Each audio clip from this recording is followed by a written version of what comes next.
Buenos días, hermanitos. Llegó la Navidad. Finalmente se ha pasado muy rápido el tiempo y ahora nos encontramos celebrando otra vez el cumpleaños de nuestro amado Jesús. Y en esta mañana vamos a recordar algunos pasajes bíblicos que justamente refuercen esta celebración. Comenzamos entonces con nuestro primer lectura. Juan capítulo 1, versículo 1 al 3. En el principio era el Verbo, y el Verbo era con Dios, y el Verbo era Dios. Todas las cosas por Él fueron hechas, y sin Él nada de lo que ha sido hecho fue hecho. Gracias. Entonces empezamos a celebrar el cumpleaños de Jesús, pero mucha gente discute acerca de si es que nació el 24 o el 25 de diciembre o no. Mucha gente dice, no, es imposible que haya nacido en esa fecha. Debe haber nacido en el invierno, entonces debe haber sido en mayo. Bueno, realmente no importa si nació el 25, el 20, el 30. No importa si nació en diciembre, en enero, en mayo. ¿Eso qué tiene que ver? Hasta por eso nos gusta discrepar y discutir, cuando en realidad lo que importa es que nació. Y eso lo hemos ido viendo nosotros en estas últimas semanas. Ya estaba programado su nacimiento desde el mismo pecado original, desde que Adán falló, desde ese día ya estaba programado que un día íbamos a ser sanados de ese pecado. Recuerden ustedes esa lectura. Así que por lo tanto, eso es secundario. Entonces, lo importante no es si nací tal fecha, lo importante es que nací. Y más importante aún es qué hice yo durante mi vida. En este caso, ¿qué hizo Jesús al venir a este mundo? ¿Y por qué vino? Esta primera lectura nos recuerda que el cumpleaños de Jesús es una cosa muy secundaria, es una cosa muy terrestre. Jesús no tiene cumpleaños. Nos olvidamos, no peleamos que sí nació, no nació, que tal vez. Jesús no tiene cumpleaños. No tiene una fecha, mejor dicho, de cumpleaños. Porque Él ya estaba desde el inicio de la eternidad, desde el inicio de los tiempos. Juan, en su capítulo 1, justamente empieza diciendo, en el principio era el Verbo. Y el Verbo estaba con Dios. Y el Verbo era Dios. Y nosotros todos sabemos, y más adelante lo aclara también Juan, que el Verbo es Jesús.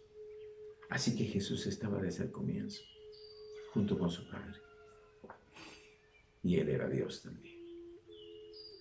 Y también menciona ahí que el Creador hizo todo el universo, creó todo lo existente por y para su Hijo.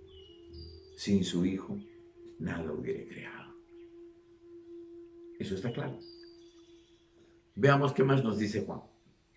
Juan capítulo 1, versículo 4, 14. En Él estaba la vida, y la vida era la luz de los hombres.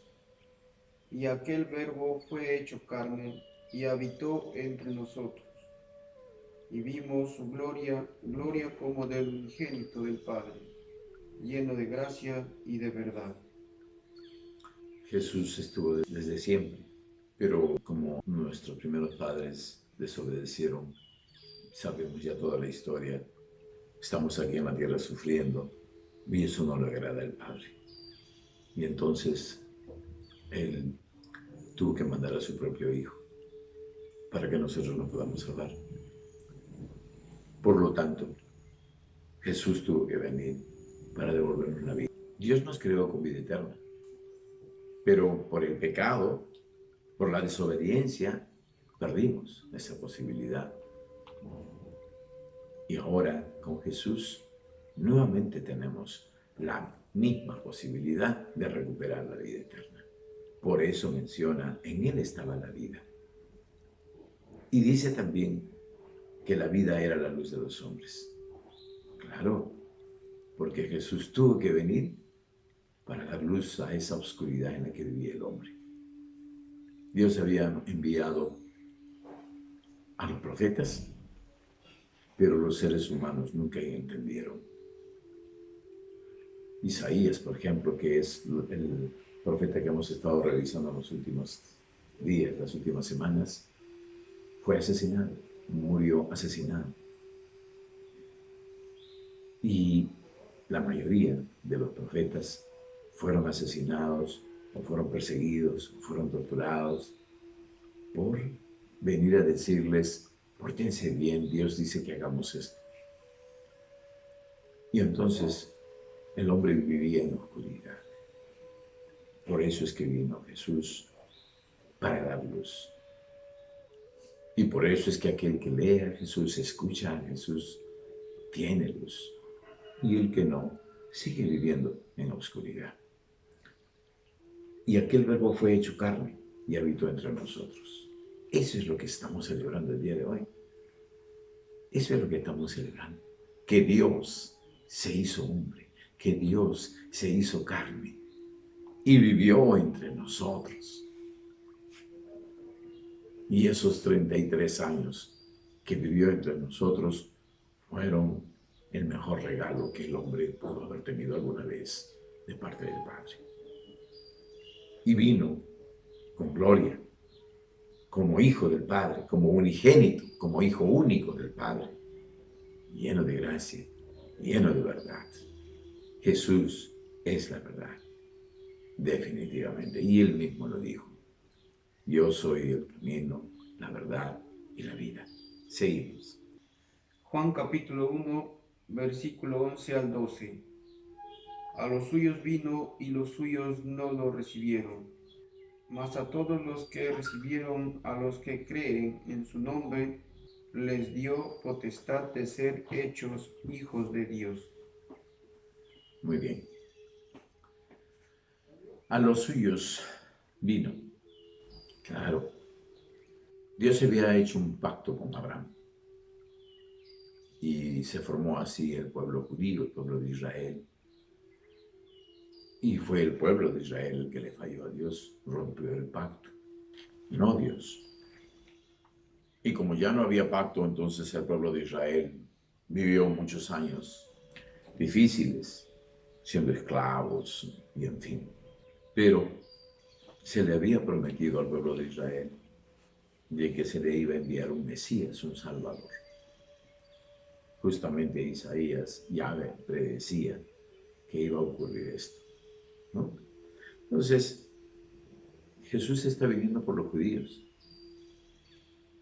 para darles la salvación, para recuperarlos como pueblo hijo de Dios o como pueblo de Dios. Sin embargo, ya nosotros sabemos que los judíos, en lugar de recibir a Jesús con alegría, con amor, darle la bienvenida y obedecerle y creerle, fue al revés. Como ellos esperaban un hijo de David poderoso, igual que David, y apareció un rey tranquilo, mansito, humilde, sencillo,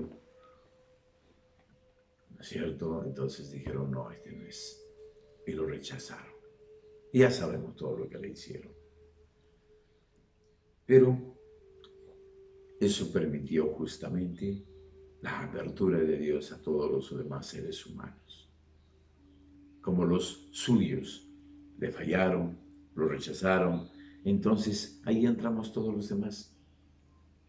Y entonces dice, mas a todos los que le recibieron, a todos los que le recibieron, a los que creen en su nombre, les dio la potestad de ser hechos hijos de Dios.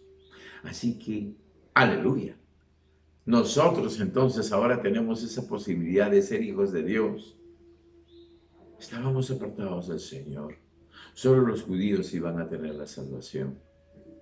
Pero ahora cualquier ser humano, sea chino, negro, indio, gringuito o lo que sea, todos los seres humanos tenemos ahora la posibilidad de ser hechos hijos de Dios.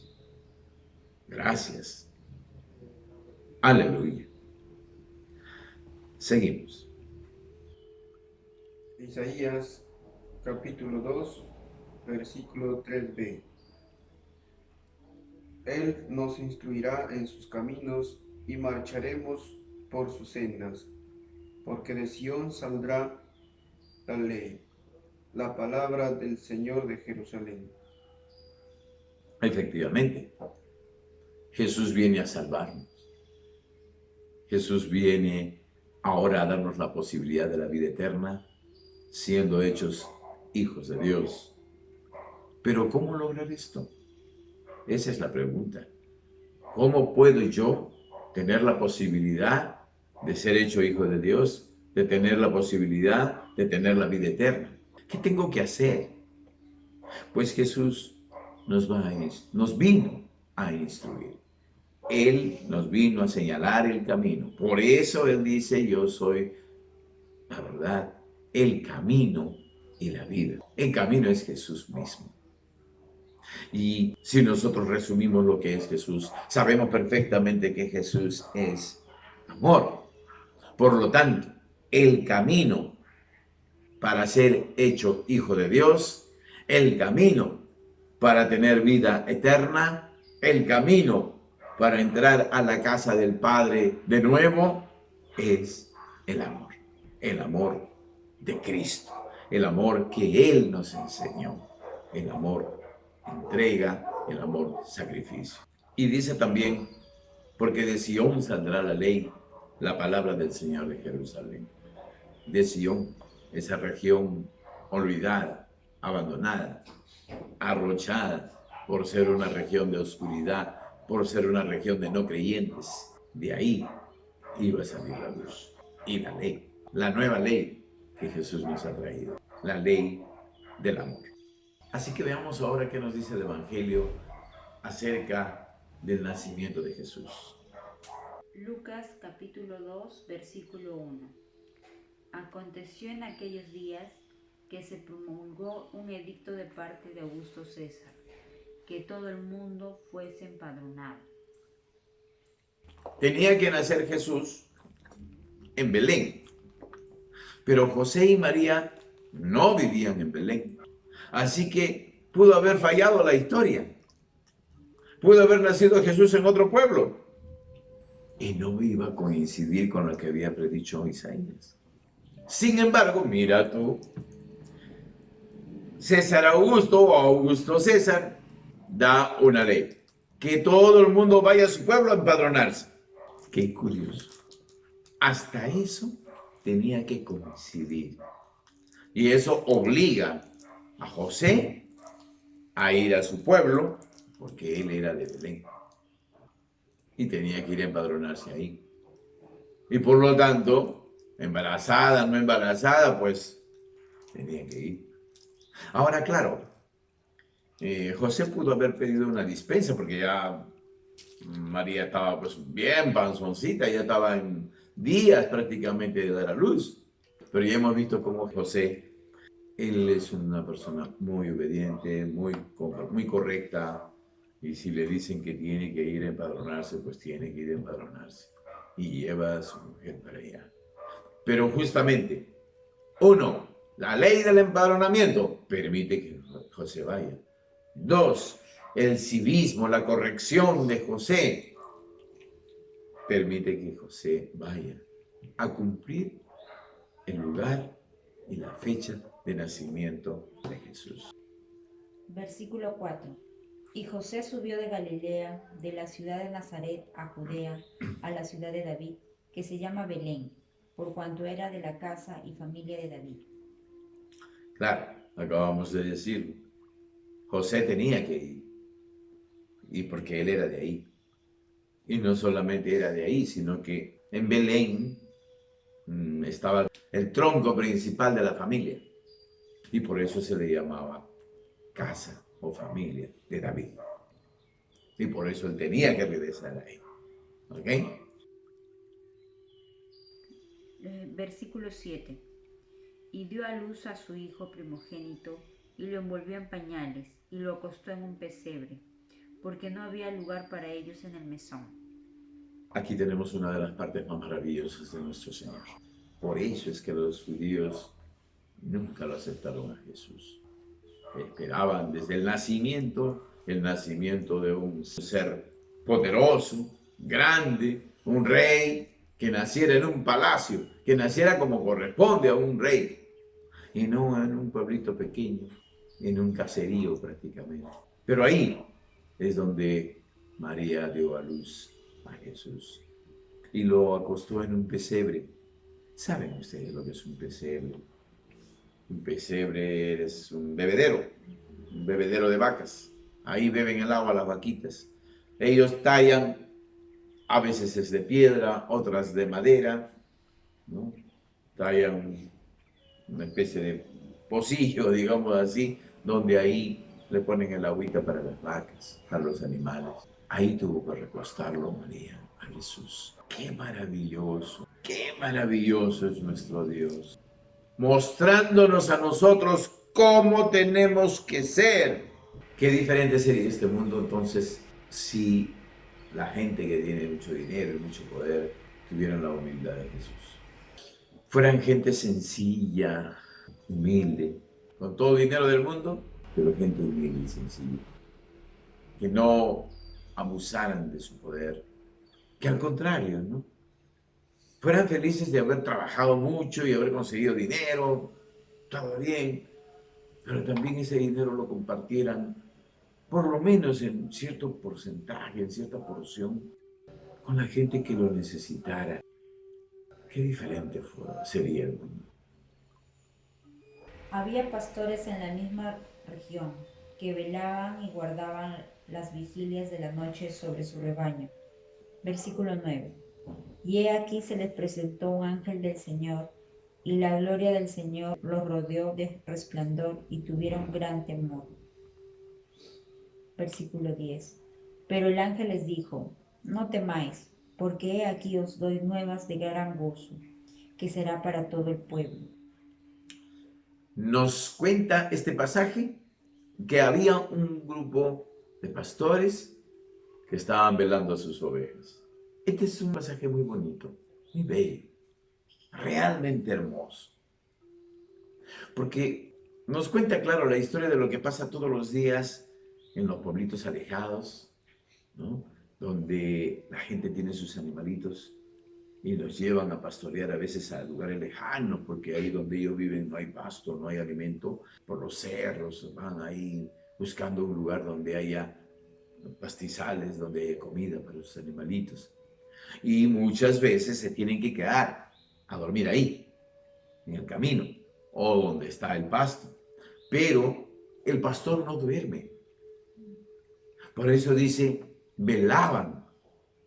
La palabra velar significa pues que usamos una vela durante la noche para iluminar donde estamos y estar pendientes de algo. Y en este caso los pastorcitos estaban despiertos porque resulta que hay lobos, hay en fin diferentes peligros, sobre todo los lobos que normalmente vienen y se comen, pues se llevan a las ovejitas. Y entonces el pastor tiene que quedarse despierto para cuidar a sus ovejitas.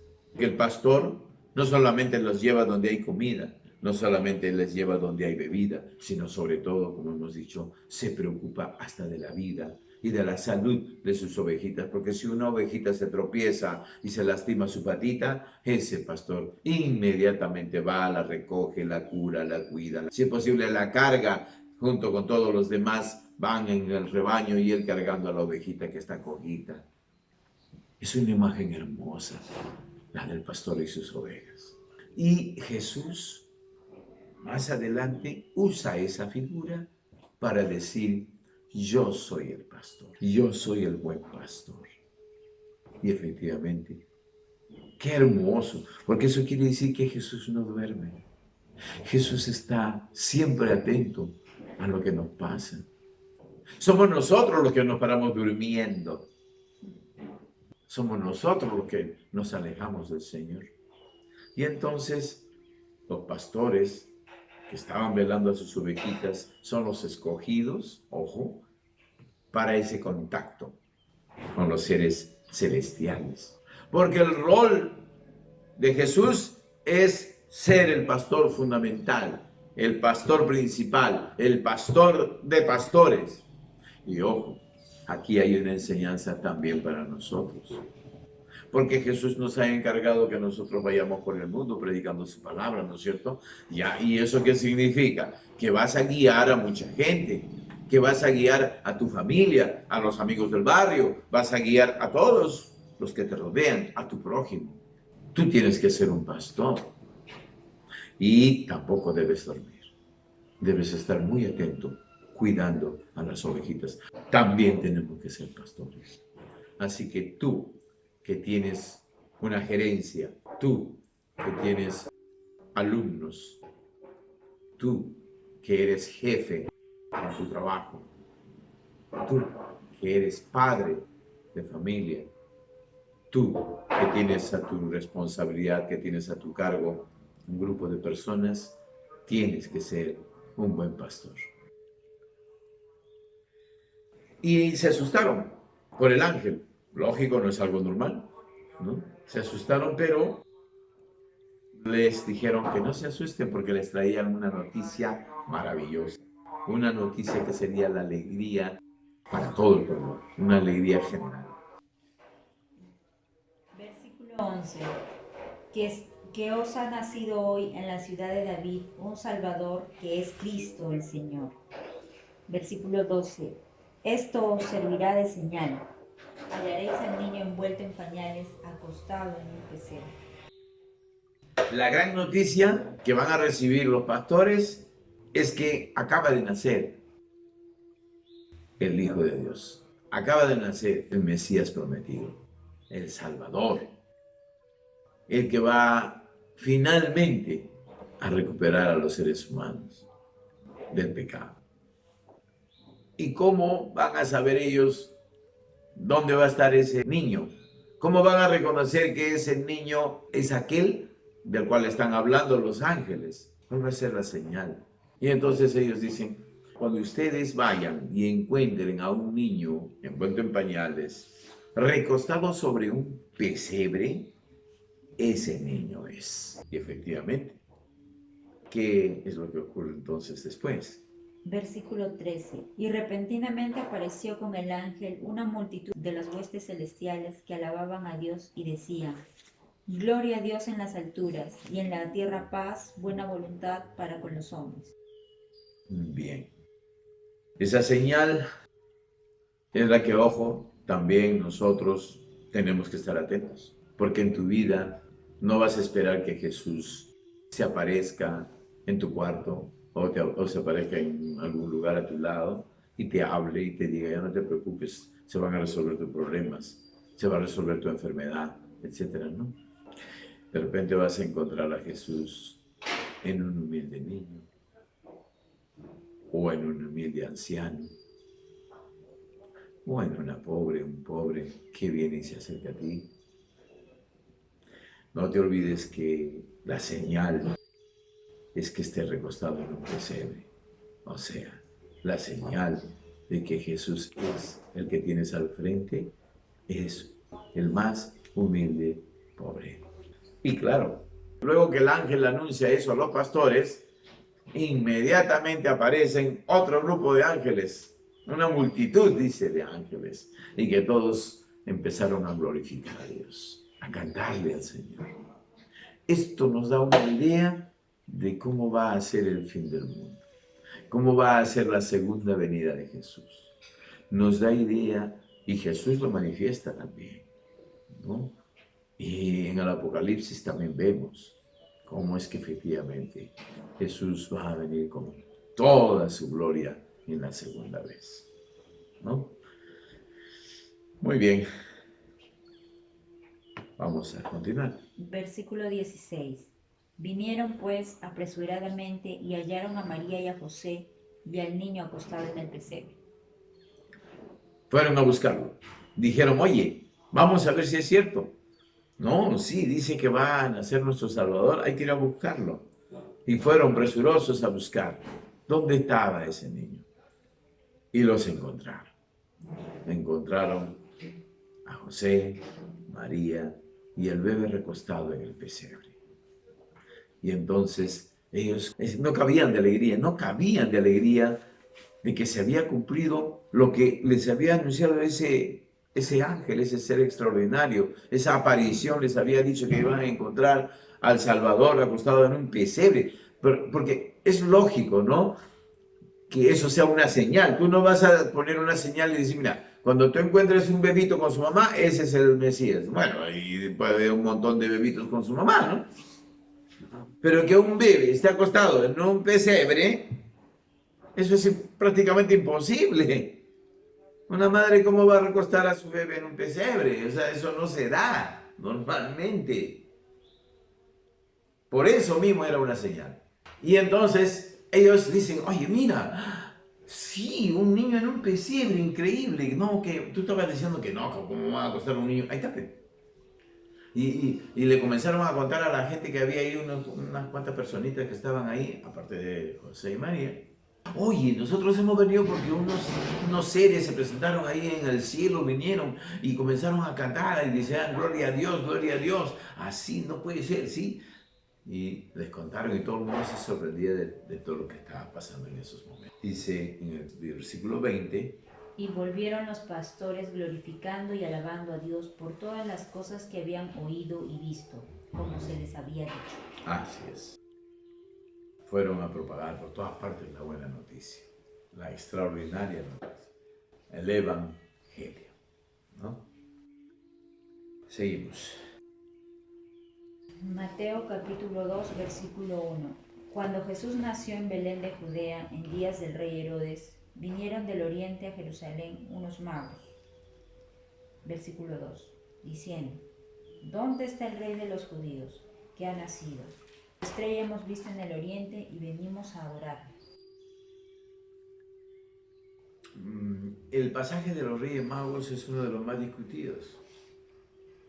Por ahí leí una vez un artículo que decía, ni reyes ni magos, porque dice que no eran reyes, que en la lectura de Mateo no menciona que sean reyes, ¿no? Efectivamente ahí no dice. Y tampoco menciona que haya sido Melchor, Baltasar y Gaspar, en ningún sitio.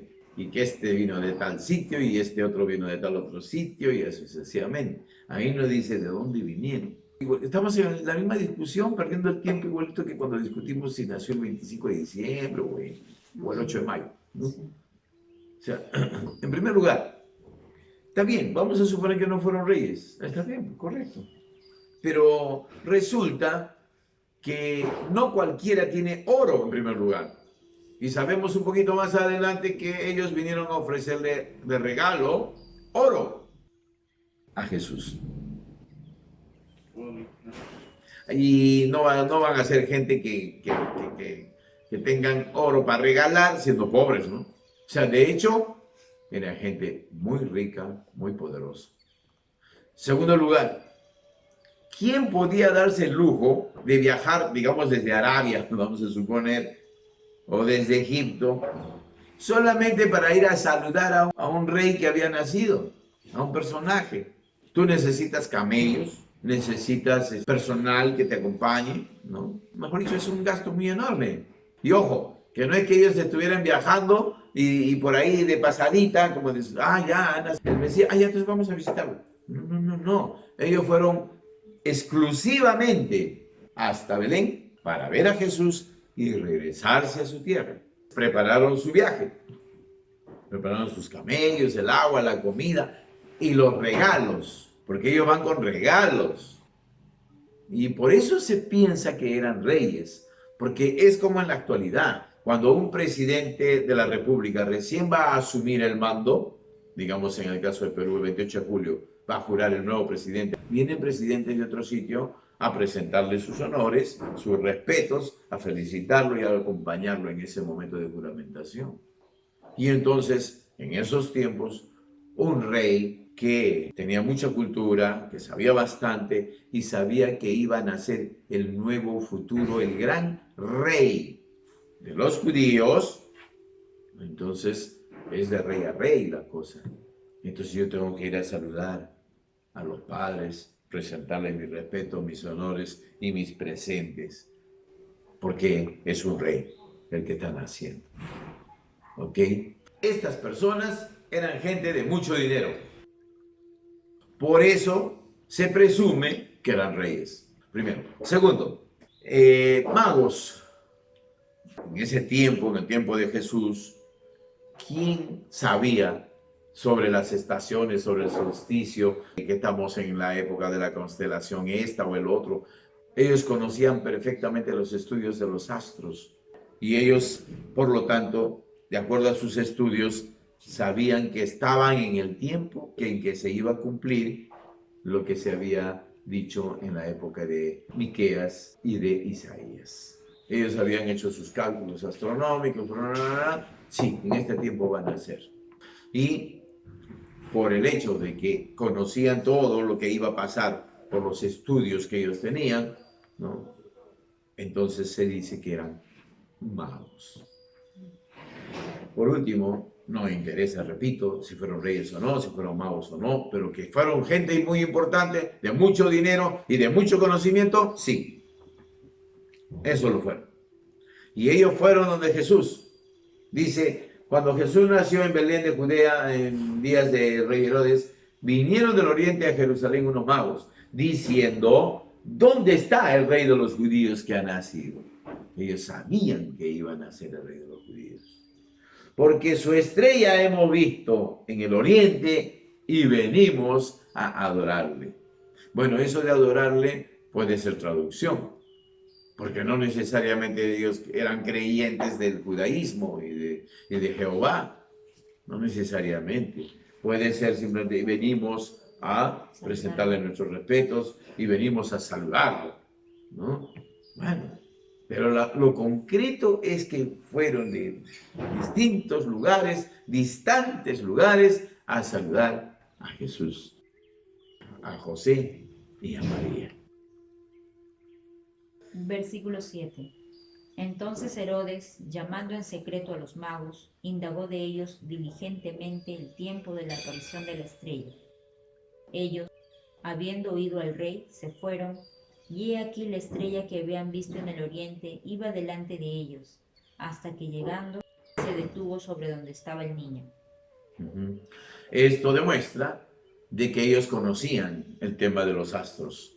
Y entonces esto permitía a los reyes saber que iban a ser en esa época. Y entonces cuando Herodes se entera de estas cosas, los manda a llamar y le dice, ¿cómo es eso de que van a ser un rey de los judíos?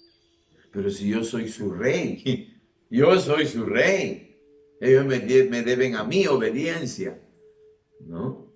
Entonces, no, sí, de acuerdo a los estudios y bla, bla, bla, van a ser un nuevo rey de los judíos.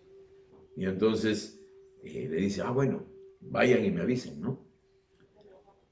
El otro detalle es que cuando ellos salen, dice que ven la estrella que la habían visto desde el oriente, acá ya estando en este territorio, ven la estrella y que esa estrella comienza a moverse, a guiarlos. Muy independientemente de cuán cierto sea que se mueva la estrella o no, lo cierto es que un navegante o un caminante que sabe astronomía se guía de las estrellas. Es así como los navegantes viajan durante la noche, se guían de la posición de las estrellas y saben así hacia dónde tienen que ir. Por lo tanto, en este caso, sí, efectivamente, ellos deben haberse guiado por una estrella para ir a donde estaba Jesús. ¿Ok? Y claro, ahí dice que la estrella se detuvo donde estaba el niño. Lo concreto es que nosotros tenemos que analizar cuál es la enseñanza que nos traen estos señores. Y así como los pastores nos están enseñando a nosotros a ser un buen pastor, a preocuparnos por las ovejas, igualmente los reyes nos están enseñando varias cositas ya. ¿Qué nos están enseñando? Hasta este momento. Que tenemos que llegar a cumplir el objetivo. ¿Qué más? Como buenos magos, en este caso, analizar, ¿no? el entorno, en qué momento estamos, cómo estamos, para según eso tomar las decisiones y prever. Ya, muy bien, muy bien. Y la enseñanza principal, ¿saben cuál es? También si uno quiere o si uno quiere cumplir el objetivo, siempre va a haber ahí alguien que nos guíe. Ya, Lo otro es que independientemente del cargo que tengamos, si sabemos reconocer que es Dios el Salvador, entonces no importa si somos ricos, pobres, en qué cargo tengamos, todos estamos abiertos y libres para adorar. muy bien. La principal enseñanza que Gura nos muestra la humildad de una persona tan importante, que tiene mucho dinero, que tiene mucho conocimiento y sin embargo se postra ante el rey. Esa es una de las enseñanzas más importantes de los reyes magos, la humildad. Han venido de lejos, son poderosos, saben mucho, pero vienen y no vienen como reyes, no entran como reyes, permiso por favor, con permisito, ¿no? Todos ellos como pavo real, no. Ellos vienen y apenas lo ven al niño, se postran para presentarle sus respetos, para mostrarle su afecto. Y dice además que abrieron sus tesoros, presentándole oro, incienso y mirra. Lo que yo quiero centrarme ahorita es simplemente que trajeron lo mejor. Espero que nos sirva de lección y que nosotros también, así seamos grandes millonarios, poco millonarios, medianos millonarios o nada millonarios, que presentemos al Señor siempre lo mejor que tengamos. Lo mejor debe ser para Dios. No olvidemos que el primer mandamiento es amar a Dios sobre todas las cosas, sobre todas las cosas.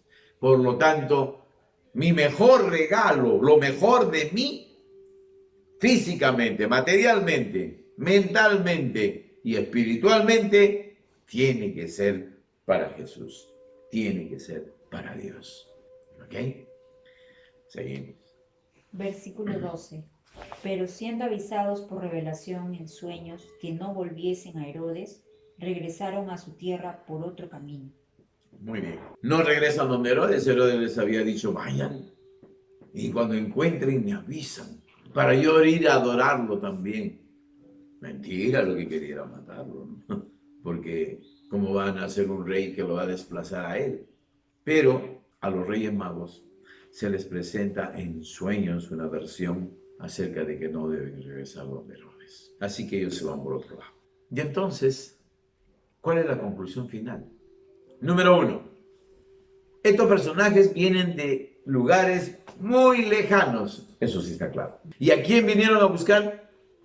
A Jesús, al rey de los judíos, que según los estudios que ellos tenían, sabían que ese rey era un rey muy especial, mitad hombre, mitad Dios. Por esa razón, ellos van a adorar a este rey, que no iba a ser cualquier rey, sino según todos los escritos, iba a ser el Hijo de Dios, el unigénito del Dios de ellos.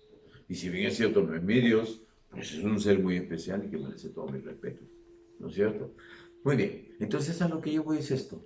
Primero, vinieron de lugares muy lejanos a buscar al Hijo de Dios.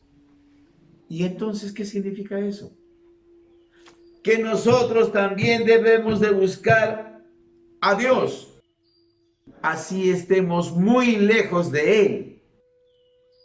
Tú de repente sientes que estás muy lejos de Jesús, porque estás metido en la droga. O tú de repente te sientes lejos de Jesús y de Dios, porque te has metido en problemas, en delincuencia y ese tipo de cosas. Cualquiera de ustedes de repente se siente muy lejos de Dios por las cosas que están haciendo, por las cosas que están cometiendo. Pues ponte en camino. Busca a Dios, por más lejos que estés de Él. ¿Quiénes están más lejos de Dios? ¿Los ateos? ¿Quiénes otras personas están más lejos de Dios? De repente, los agnósticos. Y también, de repente, hay aquellos que creen en Dios, pero que están haciendo cosas que no deben, graves.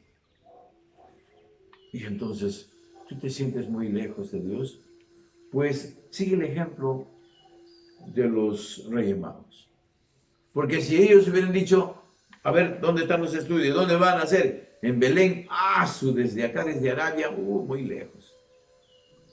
A lo mucho mandaré un emisario y que vayan y que le entreguen un presente, qué sé yo. Pero no. Ellos decidieron ir a buscar a Jesús. Así que tú, por más lejos que te sientas de Dios, búscalo. Y se van a dar dos cosas importantes. Lo segundo, que los reyes magos no solamente dijeron, ya, van a ser el Hijo de Dios, entonces, qué interesante, sino que comenzaron a listar sus cosas, sus camellos, y se pusieron en camino. Así que tú, si quieres buscar a Dios, si quieres encontrarte con Dios, ponte en camino. Camina hacia Él. Dios no va a venir a ti. Él te está esperando, ansioso, pero te está esperando. Así que, 1, buscar a Dios, por más que esté lejos. 2, ponerse en camino. Andar hacia Él, caminar hacia Él. 3, cuando tú comiences a caminar hacia Él, ahí se va a dar recién la respuesta de Dios. El camino puede ser muy difícil, como tú decías. El camino de acercamiento a Dios no va a ser fácil. Vas a tener que recorrer mucha distancia, con muchos obstáculos, cerros, montañas, bajadas, subidas, de todo. Pero ahí entra la mano de Dios. Dios te va a poner una estrella que te va a guiar hasta donde está Él. Esa estrella que te va a guiar hacia Él puede ser tu mamá, un vecino, un familiar, un amigo, alguien. En el momento que tú decidas a buscar a Dios, Él te va a poner una estrella que te guíe hasta que tú lo encuentres. Así que tenemos esa enseñanza y a la vez tenemos esa esperanza. Por más que estemos equivocados, por más que estemos en pecado, por más lejos que estemos de Dios, Él nos está esperando. Jesús nos está esperando. Sencillo, humilde, pero con todo su amor y con todo su poder. Entonces, en esta Navidad, pongámonos en camino. Vayamos a buscar a Jesús. Vayamos a buscar al verdadero niño Jesús. Él va a estar acá presente en nuestras casas. Todos los que creemos en Jesús vamos a tener un 24 en la noche en vela. Estaremos despiertos como los pastores. Estaremos atentos al nacimiento de Jesús y celebraremos con toda nuestra alegría, con todo nuestro gozo. Mucha gente ha enviado este evento convirtiéndolo en una fiesta para los niños. No está mal.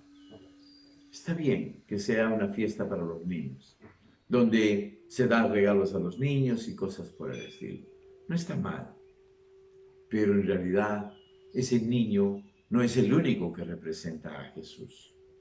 También un anciano, también un enfermo, también un pobre, un necesitado. Todos ellos representan al niño Jesús. Tratemos de darle lo mejor a ellos, lo mejor que podamos. Será la mejor manera de celebrar el cumpleaños de Jesús. Si podemos darles algo material, pues démosle lo mejor que se pueda. Si no, ayudando a que esa persona se recupere de sus errores, también emprende el camino, ¿no? En fin, cada uno que vea la mejor manera de presentarle su regalo al niño Jesús. representado en nuestro prójimo necesitado. Les deseamos a todos ustedes una hermosa Navidad, hermosa por la presencia de Jesús en tu corazón, por el renacimiento de Jesús en tu corazón. Por eso sabemos que vas a tener una hermosa Navidad, independientemente de todo lo demás. Feliz Navidad para todos ustedes.